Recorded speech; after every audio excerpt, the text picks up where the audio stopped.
Ladies and gentlemen, the time has arrived. We are about 3/4 into the summer 2025 anime season, and thus, it's time to answer that burning question. Yes, is your favorite anime popular in Japan? This is a seasonal video series where I look at the available charts out of Japan and compare them to Western aggregation sites. Because despite what people might think, Japan has better taste than anime fans in the West. Before we start, the usual disclaimers. These rankings are based on different sites, more geared towards Japanese viewership. This can be through streaming sites, Japanese television ranking aggregators, and whatnot. All data is taken on the day of recording and can fluctuate based on episodes airing, availability, exclusivities, early airings, etc. This data is not the end-all be-all. It doesn't say that your favorite anime sucks. It's simply an interesting way to analyze interest in certain series, and honestly, it gives a good perspective on the success of certain properties because, despite how well a show does in the West, in a lot of cases, all that really matters to a lot of companies is how many eyeballs it gets in Japan. Because yes, a lot of anime are just advertisements for source material. With that out of the way, let's just dive right into it. Starting things off with how well things are doing globally based on English data sites. To do this, we'll look at my anime list and AniList. And thankfully, like usual, they're pretty much spot on with each other. At number 10, we have Rascal Does Not Dream. I'm actually surprised this show is that high, just based on the fact that it is a sequel and it had 2 movies before it. And typically anymore, it feels like sequel series don't get as much attention as the previous seasons. But it does feel like summer overall, a lot of the sequels are doing very, very well. Speaking of which, Sakamoto Days, the second part of that is at number 9, doing very, very well as well. Not topping the chart like it did last time, so it does seem like there is quite a bit of drop off of the series. And then up ahead of it, number 8, we have Call of the Night Season 2. I am really happy to see that high. I just feel like there's very little discussion happening around it, despite the fact of how Season 1 was so freaking popular at the time, and I feel like my videos get no attention. I'm not posting on the day of it actually airing, and so that's probably why, but I've been absolutely loving Season 2, so I'm happy to see that it's getting a lot of attention. Then right up ahead of that one at number 7, we have The Summer Hikaru Died. Actually surprised that's so low, just about how much, energy is around this show, how much people are really loving it, but it does have a lot of really good competition. Like number 6. Yes, Takapi's Original Sin. I want this to be number 1. I want it to be number 1, but I'm happy that it is at least at number 6. Takapi's Original Sin did absolutely fantastic when it aired. I do think that it's going to get a lot of ratings and whatnot right now just because it's already over, and a lot of people typically like to wait until the very end.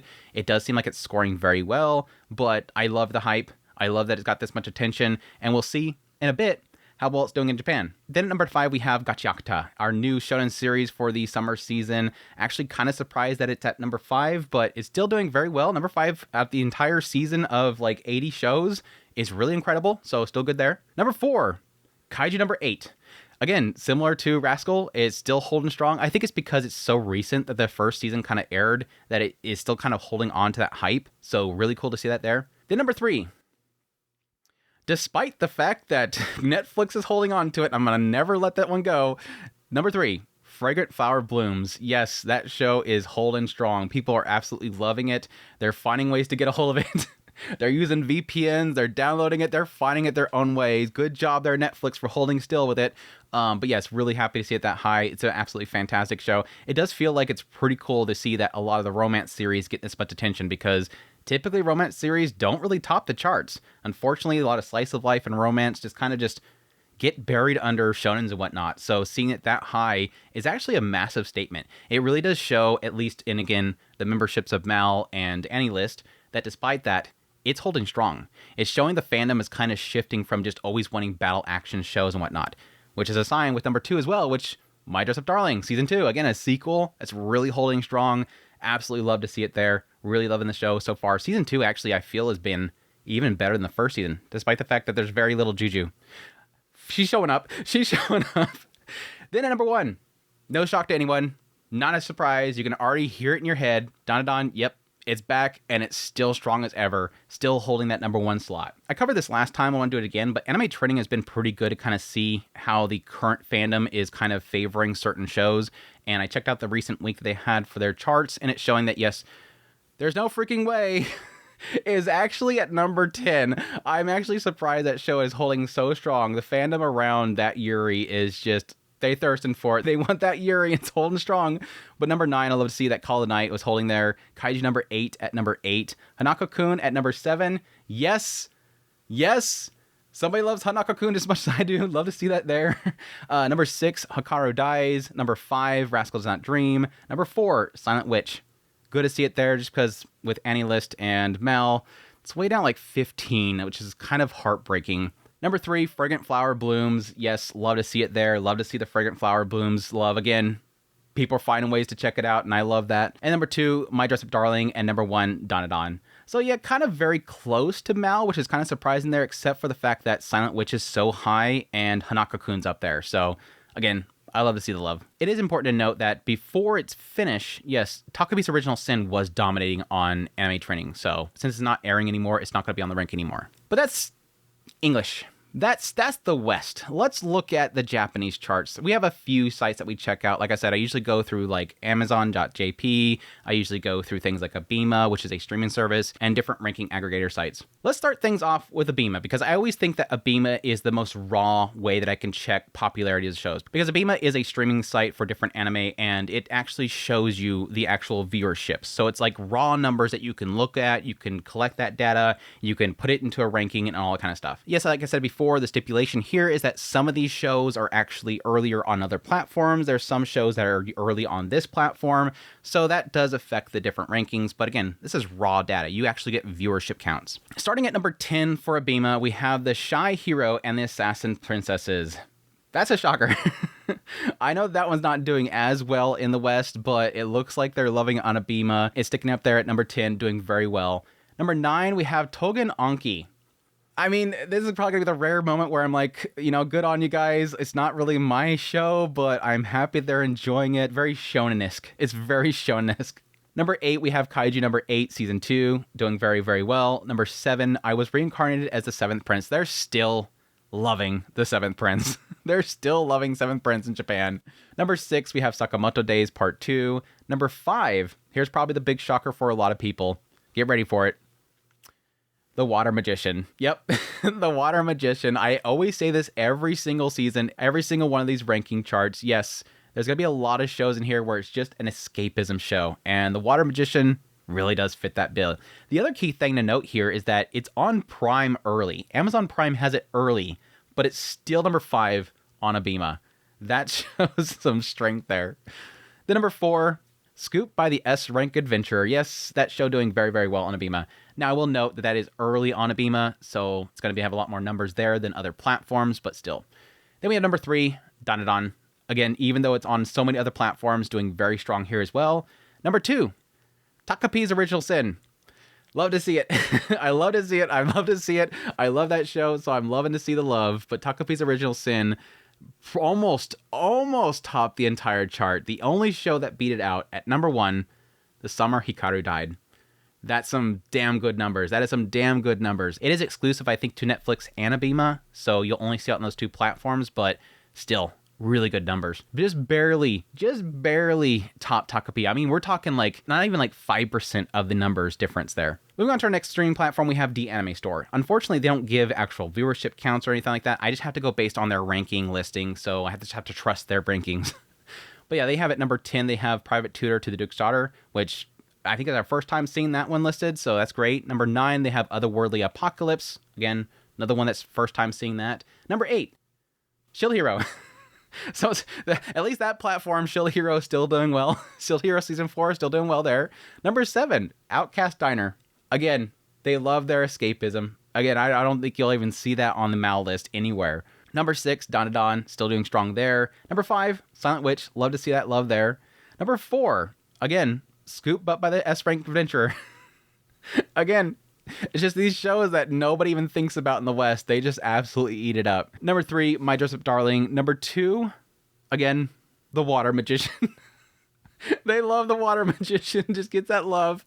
And then again, number 1, 7th Prince. I think I find dAnime Store probably be the one that just does outmatch my taste at all, so that's good stuff. I love seeing, again, a difference there in the fandoms, and again, exclusivities and whatnot. Got to keep that in mind. Moving on to our next streaming platform, we have Amazon Japan. Yes, for those who don't know, Amazon in Japan is actually a massive platform for anime, despite the fact that over here in the West, we get like maybe 1 or 2 shows on there.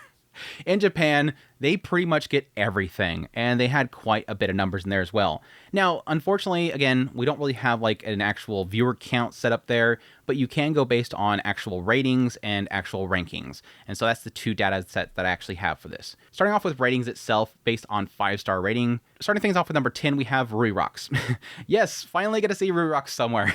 This is actually the show that I was hoping that we would have somewhere in the Japanese rankings, because there's no real mention of it over here in the West. I love it. It's from the Bind team, and it looks just like Onimai, so I love it in that regard. So I was hoping it would get the same love that Onimai did. Again, one of the first videos I did for this ranking series was to check out to see if they loved Onimai.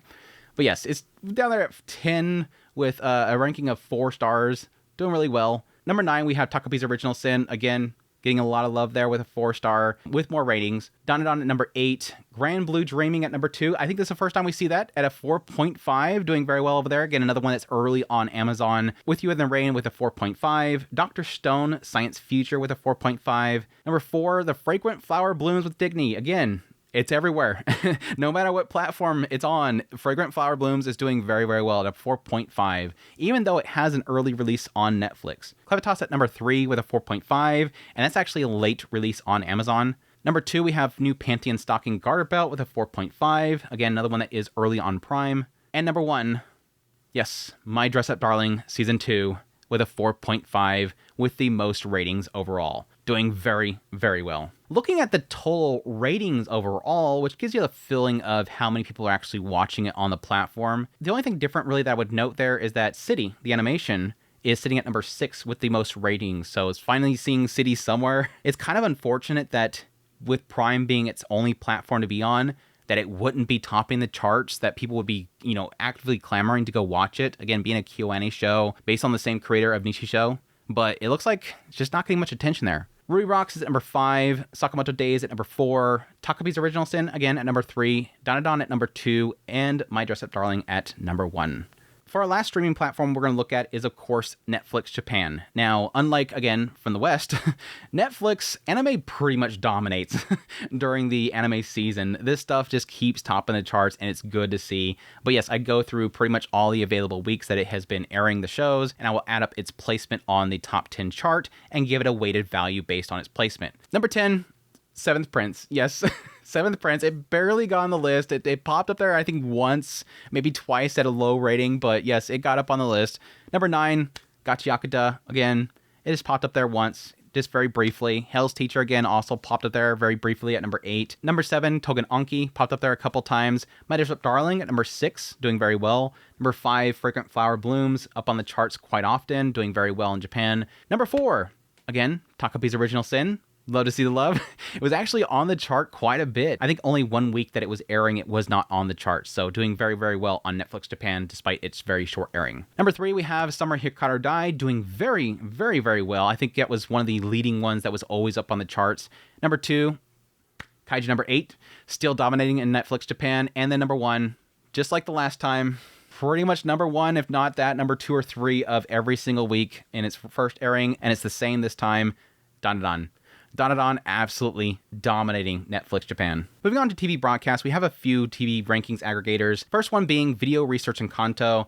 It's pretty much mostly dominated by a very long-running series like Sazai-san, Detective Conan, Chibi Murako-chan, Demon Slayer reruns, that kind of stuff. The only thing of note that's actually current season that's outside of the long-running series is Yaiba.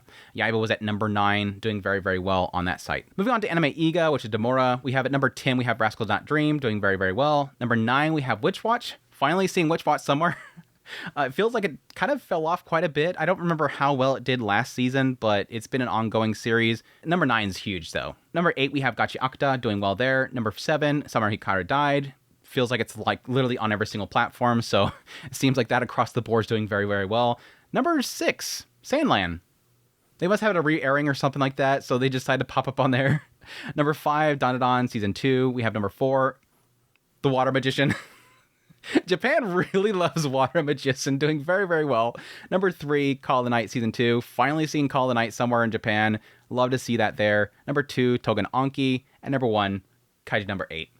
Very, very cool stuff. I think overall, this entire listings Not as shocking as typical seasons. I think the biggest difference between the two is obviously Water Magician. And despite the fact that it doesn't really seem like there's much attention over here, it's doing very, very well. And again, they love their escapism. Japan loves their escapism. Seventh Prince still doing very, very well in Japan, despite the fact that, again, I feel like the second season is not as much hype around it over here. Still looks like that's doing very strong over there. Additionally, as usual, I love to see the similarities with what's in, popular in Japan and what's popular over here. Dandadan, My Dress Up Darling, both doing very well. Summer Hikaru died. Kaiju number 8, dominating on both West and Netflix Japan. Again, like I said earlier, loving to see the Takapi's Original Sin love all the way across the board. I think it just kind of took over here, and just love to see that it's actually dominating over there as well. And yes, like I said before, Fragrant Flower Blooms, despite the fact that they were trying to keep it to Asia, Japan, that region, it's still getting our blood over here. You can't keep it from us, Netflix. We're still getting it, and I'm loving seeing that. I think the most interesting thing, from the Japan side is probably the fact that Gachiakuta is not doing very well. Like, it's doing okay. It's not horrible. I mean, it's, again, across 80 shows, it's still doing very well, but not topping the chart. And again, that being from somebody who originally worked with Fire Force and whatnot, you would think that they would have a lot of that popularity with the style, and again, it being a shonen type show. But again, I think my biggest joy overall is the fact that Call of the Night is doing so well with Demora, Ruby Rocks, and City, and Silent Witch doing well on Amazon Japan. Those are the 3 that I was looking out for most to see, hopefully doing well in Japan, despite it not doing incredibly well over in the West. But yeah, it's all about Takapi's Original Sin. That's my biggest joy overall. My biggest disappointment overall, though, I think is probably the fact that Hanako-kun isn't dominating somewhere in Japan. Its fandom is got to be on a platform that I just don't have numbers for, and that's probably what's going to be. Because even like Abema, it's just barely even up on the charts. I think it is shocking to see things like that, and Grand Blue Season 2, even though despite that it has such low numbers, it's still getting sequels. But again, it's just all in the fact that it could just be on a platform we're not really seeing numbers for. Anyhow, that is it. That is all the numbers I have for you guys today. I hope you guys enjoyed this video and found it informative as always. It's always fun to kind of dig through all these numbers, put it all together. It's a tedious process. It's a very tedious process to get everything together, get all the Japanese names, search the websites that are Japanese only, grab all the different view accounts, put them into a chart, organize the chart, and put it into a document to put onto here. So I hope you guys find it informative. As always, like I said before, it doesn't mean your favorite anime sucks. If your favorite anime is over here on this platform and I didn't talk about that platform, it's not that I'm trying to snuff out your platform. I'll make somebody upset no matter what I do. But like I said before, it's interesting information. I always love kind of digging through it, and I hope you guys enjoy it as always. If you do like this content and want to support it, become a member of the channel. Until next time, y'all take care.